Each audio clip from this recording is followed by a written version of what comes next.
예, 읽겠습니다. 만일 어떤 사람이 그 이웃에게 범죄함으로 맹세시킴을 받고 저가 와서 이 전에 있는 주의 단 앞에서 맹세하거든 주는 하늘에서 들으시고 행하시되 주의 종들을 국문하사 악한 자의 죄를 정하여 그 행위대로 그 머리에 돌리시고 어려운 자를 어렵다 하사 그 어려운 대로 갚으시옵소서. 만일 주의 백성 이스라엘이 주께 범죄하여 적국 앞에 패하게 되므로 주께로 돌아와서 주의 이름을 인정하고 이 전에서 주께 빌며 간구하거든 주는 하늘에서 들으시고 주의 백성 이스라엘의 죄를 사하시고 그 열조에게 주신 땅으로 돌아오게 하옵소서. 만일 저희가 주께 범죄함을 인하여 하늘이 닫히고 비가 없어서 주의 벌을 받을 곳 때에 이곳을 향하여 빌며 주의 이름을 인정하고 그 죄에서 떠나거든 주는 하늘에서 들으사 주의 종들과 주의 백성 이스라엘의 죄를 사하시고 그 마땅히 행할 선한 길을 가르쳐 주옵시며 주의 백성에게 기업으로 주신 주의 땅에 비를 내리시옵소서. 만일 이 땅에 기근이나 온역이 있거나 곡식이 시들거나 깐부기가 나거나 메뚜기나 황충이 나거나 적국이 와서 성읍을 에워싸거나 무슨 재앙이 이나 무슨 질병이 있든지 물어나고 한 사람이든지 혹 주의 온 백성 이스라엘이 다 각각 자기의 마음에 재앙을 깨닫고 이 전을 향하여 손을 펴고 무슨 기도나 무슨 간구를 하거든 주는 계신 곳 하늘에서 들으시고 사유하시며 각 사람의 마음을 아시오니 그 모든 행위대로 행하사 갚으시옵소서. 주만 홀로 인생의 마음을 다 아심이니이다. 그리하시면 저희가 주께서 우리 열조에게 주신 땅에서 사는 동안에 항상 주를 경외하리이다. 또 주의 백성 이스라엘에 속하지 아니한 자 곧 주의 이름을 위하여 먼 지방에서 온 이방인이라도 저희가 주의 광대한 이름과 주의 능한 손과 주의 펴신 팔에 소문을 듣고 와서 이 전을 향하여 기도하거든 주는 계신 곳 하늘에서 들으시고 무릇 이방인이 주께 부르짖는 대로 이루사 땅의 만민으로 주의 이름을 알고 주의 백성 이스라엘처럼 경외하게 하옵시며 또 내가 건축한 이 전을 주의 이름으로 일컫는 줄을 알게 하옵소서. 주의 백성이 그 적국으로 더불어 싸우고자 하여 주의 보내신 길로 나갈 때에 저희가 주의 빼신 성과 내가 주의 이름을 위하여 건축한 전 있는 편을 향하여 여호와께 기도하거든 주는 하늘에서 저희의 기도와 간구를 들으시고 그 일을 돌아보옵소서. 범죄치 아니하는 사람이 없사오니 저희가 부축게 범죄함으로 주께서 저희에게 진노하사 저희를 적국에게 붙이시며 적국이 저희를 사로잡아 원근을 물러나고 적국의 땅으로 끌어간 후에 저희가 사로잡혀간 땅에서 스스로 깨닫고 그 사로잡은 자의 땅에서 돌이켜 주께 간구하기를 우리가 범죄하여 패역을 행하며 악을 지었나이다 하며 자기를 사로잡아 간 적국의 땅에서 온 마음과 온 뜻으로 주께 돌아와서 주께서 그 열조에게 주신 땅 곧 주의 빼신 성과 내가 주의 이름을 위하여 건축한 전 있는 편을 향하여 주께 기도하거든 주는 계신 곳 하늘에서 저희의 기도와 간구를 들으시고 저희의 일을 돌아보시며 주께 범죄한 백성을 용서하시며 주께 범한 모든 허물을 사하시고 저희를 사로잡아 간 자의 앞에서 저희로 불쌍히 여김을 얻게 하사 그 사람들로 저희를 불쌍히 여기게 하옵소서. 저희는 주께서 철 풀무 같은 애굽에서 인도하여 내신 주의 백성 주의 산업이 됨이니이다. 원컨대 주는 눈을 들어 종의 간구함과 주의 백성 이스라엘의 간구함을 보시고 무릇 주께 부르짖는 대로 들으시옵소서. 주 여호와여 주께서 우리 조상을 애굽에서 인도하여 내실 때에 주의 종 모세로 말씀하심 같이 주께서 세상 만민 가운데서 저희를 구분하여 주의 산업을 삼으셨나이다. 여기까지 읽었습니다. 예, 오늘은 이제 솔로몬의 기도의 기도 중에서 지난 주일까지 우리 30절까지 생각했는데 22절부터 30절까지도 솔로몬의 기도에 포함되죠. 오늘 읽은 이제 이 부분하고 함께 솔로몬이 기도 내용이었습니다. 그래서 지난번에 솔로몬이 기도한 거는 하나님의 백성의 나라에 하나님의 백성의 지도자인 하나님의 통치를 대리할 지도자를 끊어지지 않도록 그렇게 이제 계속 기도하는 그런 기도의 내용이 좀 있습니다. 그런데 오늘은 여기 이제 이웃에게 행한 범죄를 먼저 이야기를 또 두 번째로 하고 있습니다. 그래서 여기 이웃에게 서로 인간 간에 서로 간에 이 인간인지라 이제 문제가 없을 수가 없죠. 그런데 여기 이제 이 문제는 죄를 범하고도 죄를 짓지 않았다고 딱 잡을 때는 아마 그런 경우에 를 두고 하는 이야기 같습니다. 그래서 여기 하나님께도 나와서도 나는 내 이웃에게 죄를 짓지 아니했습니다. 이러면서 이제 맹세도 그러니까 맹세를 하는 거지. 나는 안 했습니다. 맹세하고 그냥 하나님 앞에 맹세하는 이런 경우. 그럼 이거 참 하나님 이름으로 맹세를 하는데 그 인정을 안 할 수가 또 없잖아요. 그거 참 어려운 문제에 부딪혔다 할 수 있는데 이런 경우에 이제 또 주께서 이거는 하늘에서 들으시고 사람이 참 판단할 수 어려운 문제지만은 선악간에 분간하여서 판단하시고 행한 대로 갚아주십시오. 이렇게 기도를 합니다. 참으로 이거는 큰 문제라기보다는 좀 살면서 생겨날 수 있는 비교적으로 사사로운 사건을 의식하면서 간구하는 기도 같다. 그런 생각이 들어집니다. 예를 들면은 우리가 지난번에 본 대로 3장 16절 이하에 나오는 그 창기들의 송사와 같은 그런 유의 사건들이라 할 수 있죠. 비슷한 그런 유의 이런 일상사에서 일어날 수 있는 여러 가지 사건들. 또 십계명 중에서도 이제 허물, 속건제들이라고 말한 그런 유의 어떤 사건들. 너무 맡겨놨는데 자기가 막 숨겨나고 한 줄 낳고 욕심이 생겨가지고 이렇게 나 모른다. 이거는 딱 잡을 때는 이런 식의 어떤 이야기들. 하여튼 이런 것들을 두고 이제 이야기를 하는 것 같아요. 그래서, 이것은 아마 이걸 위해서 솔로몬이 왕을 구하고, 그리고는 백성들에게 있어서 이런 일이 안 생기도록, 아마 기도하는 거죠. 그래, 왜 이렇게 이제 기도했느냐. 솔로몬의 마음속에는 이 일이 나라의 평안에 있어서 굉장히 중요한 것이다. 나라의 평안을 위해서는 근간이다. 아마 이렇게 생각을 했을 가능성이 많습니다. 그래서 백성들이 서로를 향해서 하나님의 의의를 따라서 행하고, 그 의의라는 것은 율법에 가르친 가르침이죠. 그걸 따라서 이제 살려고 하고, 그러면서 위하고 존중하고 사랑하는 것은 이건 하나님의 나라 모습이고, 또 이것이 확실히 잘 돼야 하나님 나라의 그 안정성이 유지가 되기 때문에. 그래서 참 백성들의 마음 속에 무엇이냐, 율법의 정신이 살아 있어야 된다. 이것이 실제로 생활에서 나타나고 발현되는 그런 생활이 되도록 해야 된다. 그런 것을 생각하면서 이것이 아마 가장 중요하구나, 이런 생각을 했던 것이에요. 그래서 이제 이런 마음을 가지고 백성들이 살아간다면은 아마 이 나라에는 평안한 나라가 될 것이고, 또 하나님을 그야말로 백성들의 마음에 모신 그런 나라, 평화의 나라가 될 것이다. 이렇게 생각을 했던 것 같습니다. 그래서 이웃 간에는 이와 같은 이제 이웃 간의 평화가 이 나라의 평화로까지 만들어내는 그런 중요한 사안이구나. 그리고 이것이 뭐냐, 백성들 마음속에 하나님이 계시지 아니한다는 것을 증명하고 보여주는 것이니까, 이런 이제 사안에 대해서 아주 중요하게 다룬 것 같다, 그런 생각이 들어집니다. 사실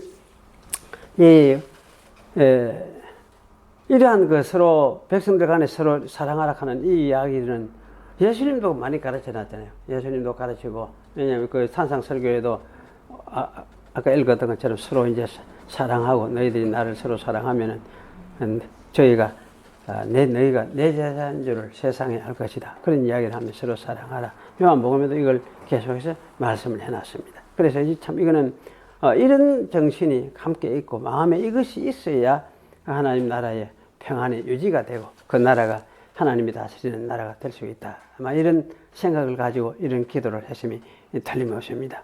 그래서 이제 참 이렇게 되도록 기도하고, 그렇지만은 이제 사람이 죄인이 그럴 이런 일이 없을 수가 없잖아요. 그래서 이거 특별히 이런 것을 생각하면서 아마 하나님께서 이런 일을 있을 때에 재판이 잘 되도록 이제 솔로몬 자신에게도 또는 그걸 다스려 재판하는 판관들, 요새 치면 이제 판사들이죠.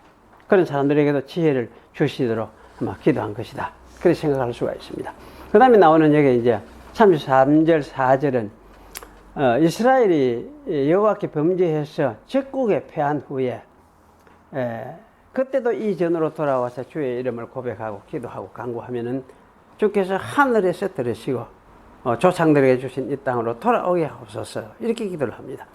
이 기도는 아마 작은 전쟁은 물론이고 나라가 망해서 잡혀가는 큰 전쟁까지도 아마 포괄하고 있는 것 같다 그런 생각이 들었습니다. 그럴 때에도 이 전에서 혹은 이 전을 향해서 기도하면 뭐 잡혀갔으면 전에 오기도 힘들잖아. 어쨌든 그러니까 잡혀간 곳에서도 이 전을 향해서 기도하도록 아마 그래 하면은 기도하면은 하나님이 하늘에서 들으시고 그들의 죄를 용서하시고 또 이 땅으로 돌아오도록 해달라 그렇게 기도합니다. 말하자면 이거는 이제 하나님의 백성은 사실은 약속의 땅에 있어야 되거든요. 그래서 구약을 치면은 이건 약속의 땅에 있어야 하나님 백성이 정작 제자리에 있는 것이죠. 그래서 이제 이런 기도를 했다 할 수 있습니다.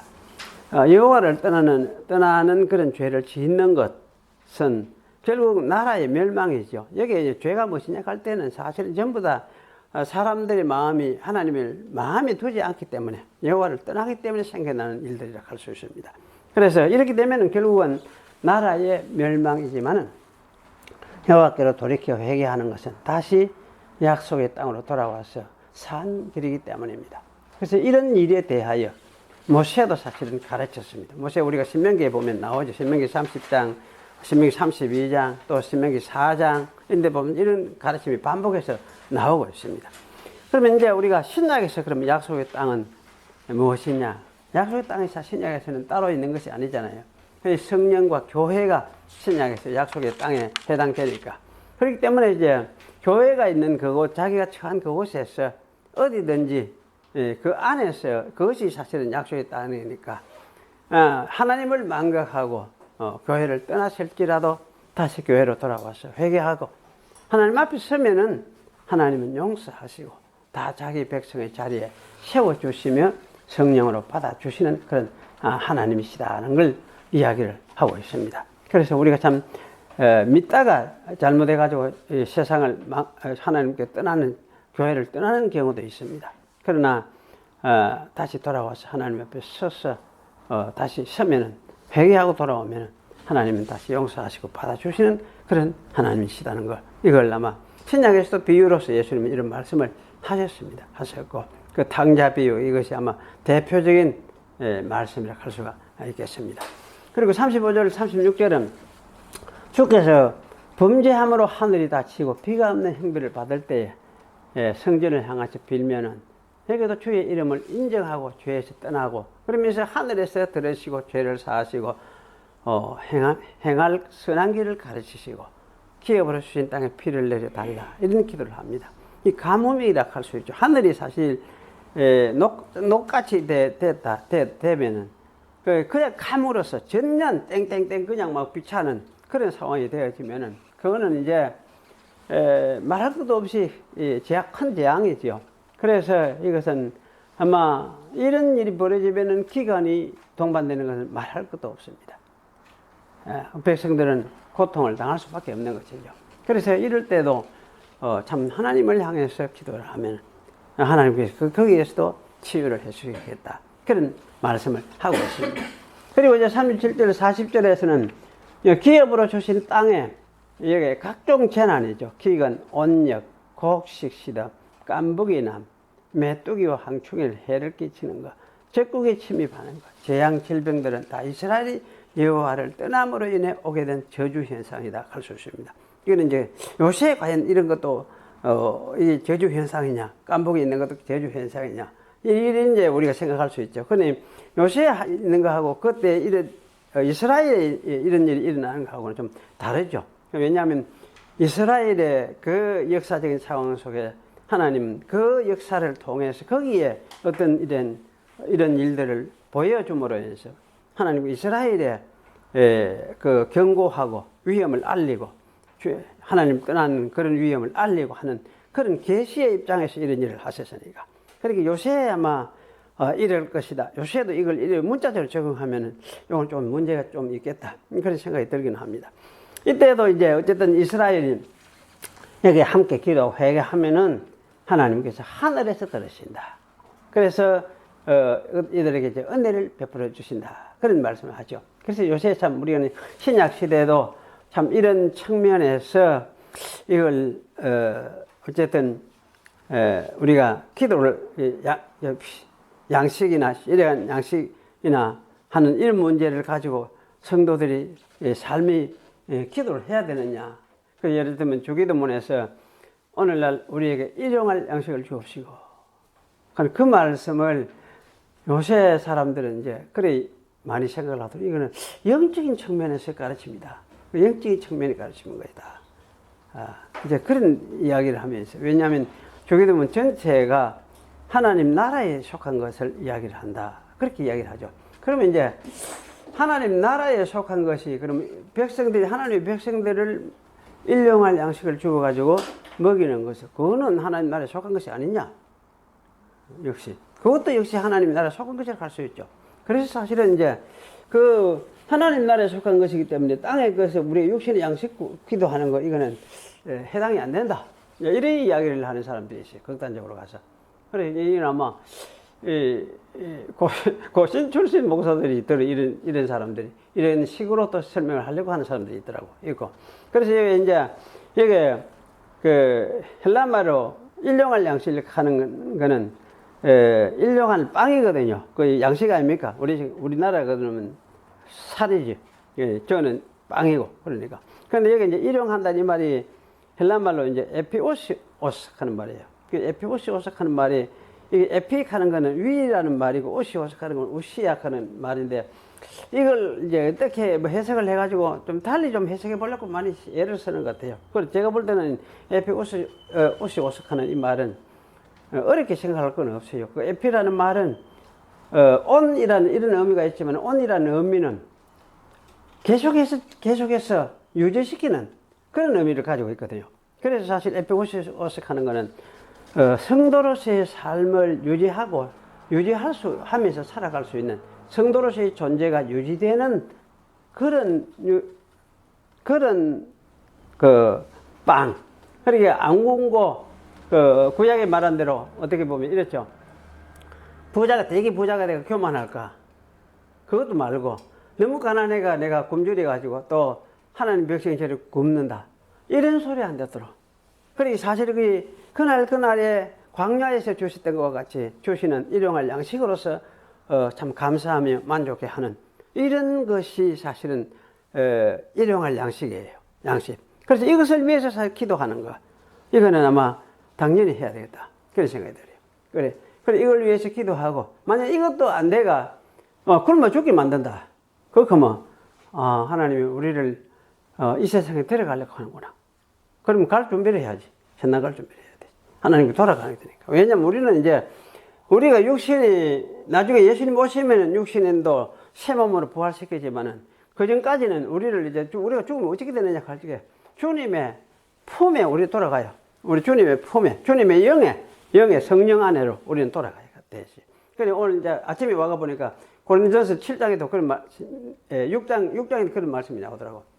그리고 우리는 그리스도와 합한 사람은, 연합한 사람은 그리스도와 한 영이다. 하나의 영이다.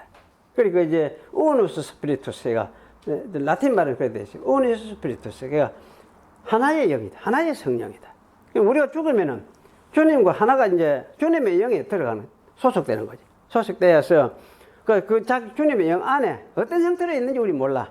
그렇게 있는 거는. 어떻게 있는지 모르는데, 좌우지간 우리 영이 주님의 영 안에 함께 있고, 이 세상에서 주님을 믿을 때에 주님의 영과 하나 연합해가지고 우리가 살지만은, 우리가 죽으면 주님의 영 안에 우리는 완전히 이제 소속돼가지고 그 안에 있다가, 재림에 오시면 우리는 다시 또 우리 몸을, 새 몸을 입어서 우리가 이제 온전한 사람으로서 나타나게 될 걸 성경은 가르치고 있는 것 같다. 그런 생각이 들어집니다. 그래서 이런 이제 관점에서 우리가 생각하면 하나님이 뭐 안 주시면 죽는 거지. 예, 안 주시면 죽는 거지. 죽고 뭐 또 하나님 나라에 가면 되니까. 이 세상은 어차피 고통스러운 세상이니까. 그렇게 생각을 하고 우리가 이제 대처를 해야겠다. 그런 생각이 들었습니다. 그래서 사실은 이런 관점에서 이제 우리 좀 생각해 보면 궁극적으로 이 모든 재난, 각종 재난들, 이 세상에 일어나는 재난들을 피할 수 있는 궁극적인 방법이 무엇이냐, 피난처가 무엇이냐 할 때 이거는 하나님 나라를 갈 수 있죠. 주님 안에서. 우리가 하나님께 돌아가고 나면 궁극적으로 모든 것을 피하게 되는 그런 것이다. 아마 이렇게 이야기를 할 수가 있을 것 같습니다. 그래서 이런 소망을 가지면서도 세상에서 우리가 이제 일용할 양식을 주실 것을 기도하고 그러면서 하나님 앞에 살아가야 되겠다. 이런 생각이 들었습니다. 그리고 41장에서 43절 여기에는 이방인을 위해서 기도하는 기도가 있어요. 그래서 이방인들도 이 성전을 향해서 기도하거든 하늘에서 들으시고 이루어 주셔서 만민으로 주의 이름을 알고 주의 백성 이스라엘처럼 하나님을 경외하게 하옵소서. 이런 기도를 하고 있습니다. 그래서 참 이거는 이방인 하는 이 말은 좀 외국인이거든요. 외국인 또는 나그네 이런 사람들이. 그래서 이것에 대해서 참 그 이스라엘과 이방인들이 구별이 없어요. 그 솔로몬 기도 속에 구별이 없어요. 사실 원래부터 구별이 없거든. 이스라엘과 이방인 구별이 없어요. 이스라엘 왜 선택했느냐? 이스라엘은 하나님의 자기 뜻을 세상에 드러내는 도구로 사용하기 위해서 선택을 했어요.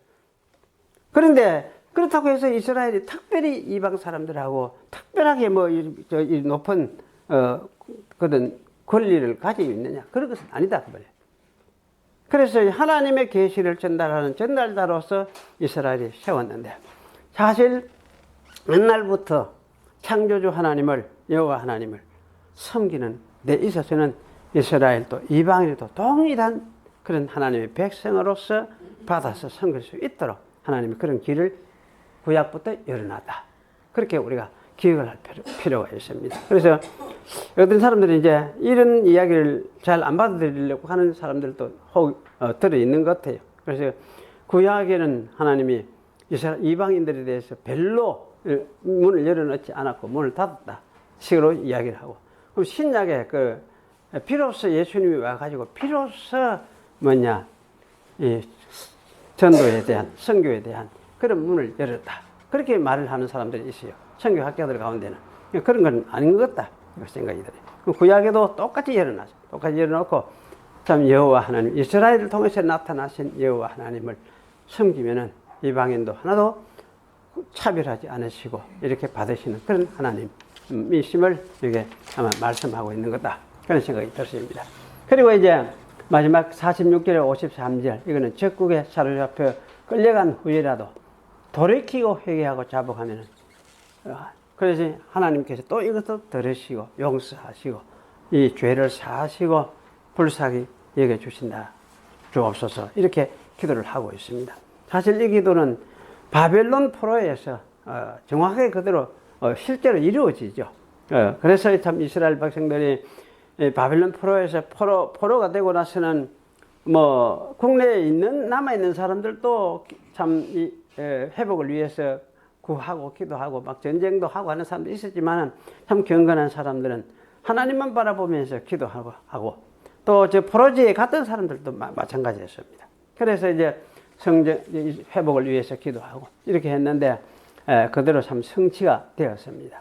그래서 이런 걸 이제 생각해 보면 나라가 망해도 하나님의 백성이 회개하고 돌이키면은 하나님의 백성으로서 다시 세워주시는 이런 것에 대해서는 절망할 필요가 없구나. 이거는 하여튼 하나님이 받으시고 이렇게 다시 회복시키시고 이렇게 하시는 하나님이시구나 하는 그러한 소망을 우리가 가질 수가 있겠다. 그런 생각이 듭니다. 그래서 여기 솔로몬의 기도의 특징은 몇 가지로 이야기를 하면 이렇습니다. 솔로몬의 기도는 하여튼 죄와 관계가 있다. 인간이 죄 짓지 않는 인간이 없거든요. 죄 짓지 않는 인간이 없기 때문에 아마 자기도 죄 짓는 인간들이라는 것을 곧 10장, 11장에 가면 이제 보여주고 있어요. 보여주는데 솔로몬은 하여튼 이런 죄와 관계 있는 기도를 하고 있습니다. 죄를 지었어도 회개하고 하나님께로 돌아와 성전에서 은총을 구하면은 용서해 주시고 다시금 은혜를 베풀어 달라는 기도를 하고 있습니다. 이것은 사실은 신약의 성도들에게도 마찬가지다 하는 걸 제가 이미 말씀을 드렸습니다.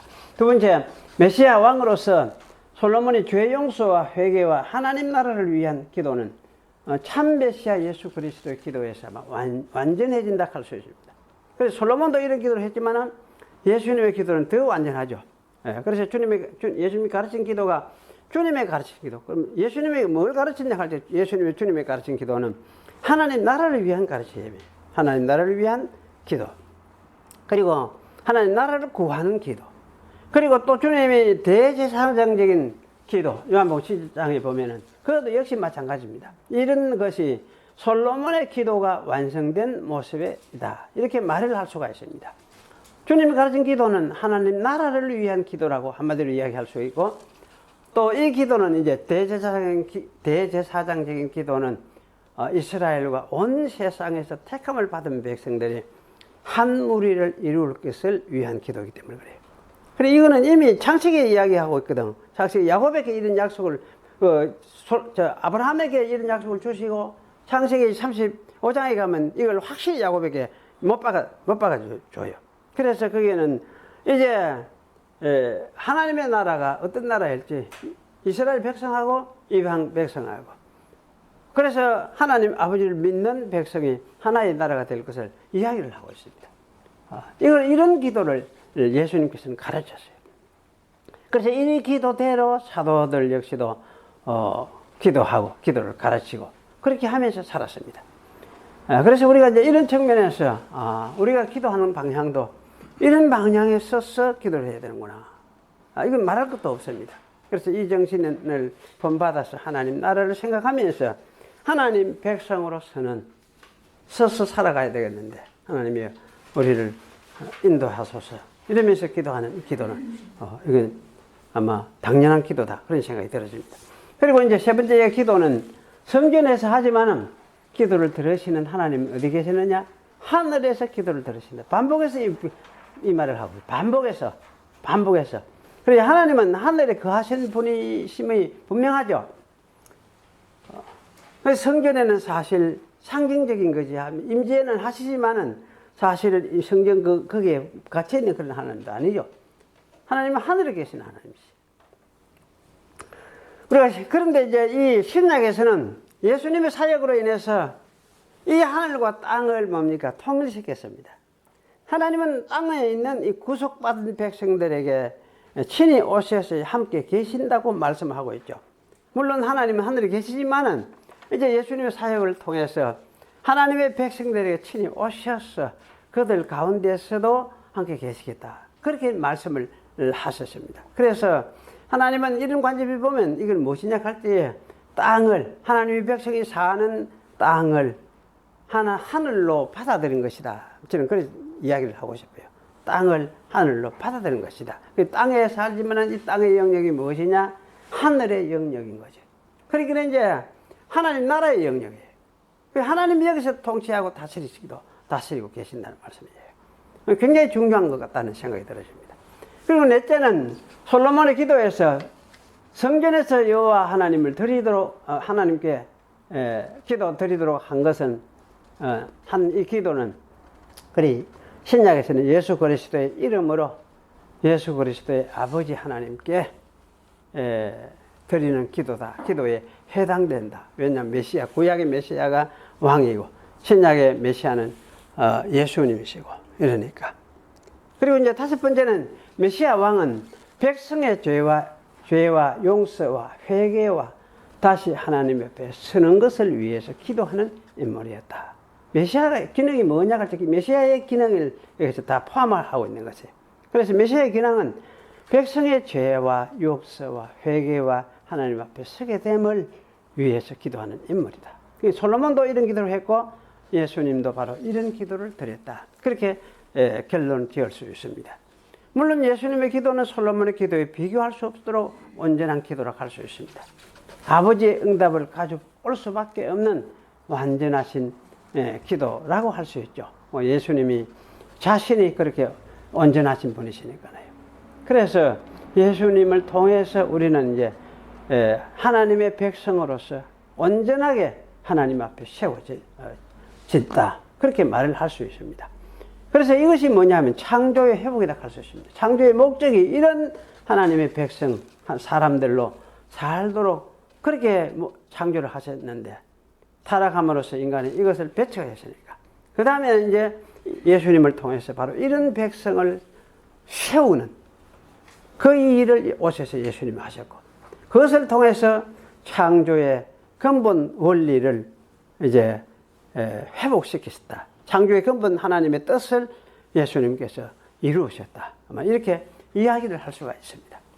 그래서 이렇게 이제 우리가 이해를 하고 보면, 여기 나머지 읽지는 않았습니다만은 이제 솔로몬이 백성들을 축복하고 소 22,000, 양 12만 마리 화목제를 드렸다. 이렇게 말씀하십니다. 그래서 너무나 이게 이제 많기 때문에 제단에서 다 할 수가 없어서 성전 뜰 앞을 구별해가 제단을 삼아서 드렸다. 그렇게 말씀하고 있습니다. 이것은 아마 여호와께서 이스라엘에 태평을 주신, 평안을 주신 거죠. 하나의 모습이라고 할 수가 있죠. 그래서 우리 이제 신약의 우리 성도들은 참 예수 그리스도 안에서 우리에게 이런 평안을 주셨구나. 큰 태평을 주셨구나. 그래서 이제 우리는 신약에 사는 성도로서 어떻게 살아야 되느냐 할 때에 예수 그리스도 안에서 하나님을 사랑하고 섬기고 또 하나님께 헌신하는 이런 모습을, 자세를 가지고 우리가 하나님 앞에 살아가는 그런 백성이 되어야 되고, 이것이 우리의 마음이에요. 하나님 믿는 자의 마음이 이런 마음이 된다. 이것이 믿음이라는 것이죠. 이 믿음이 이런 표현으로서 이런 식으로 믿음이 표현되는 것이니까.